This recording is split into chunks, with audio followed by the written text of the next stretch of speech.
e vitória. O crente que ora permanece fiel. Jesus, nosso mestre, responde dos céus a oração do crente fiel.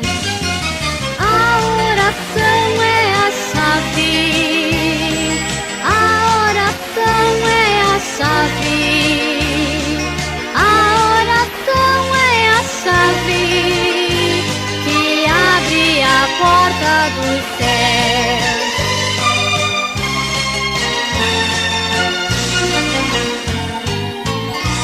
Jesus ensinou como devemos orar ao nosso Pai que está nos céus, pedindo a Ele que nos perdoe, assim como nós perdoamos também.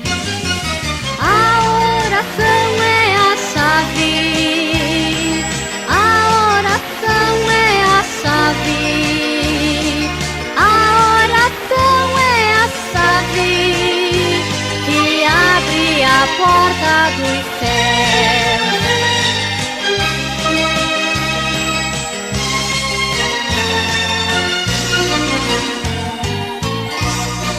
Quando orares, entra no teu quarto, fechando a porta, ora ao teu Pai,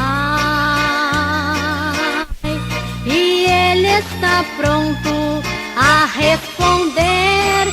Vem em secreto e te recompensará.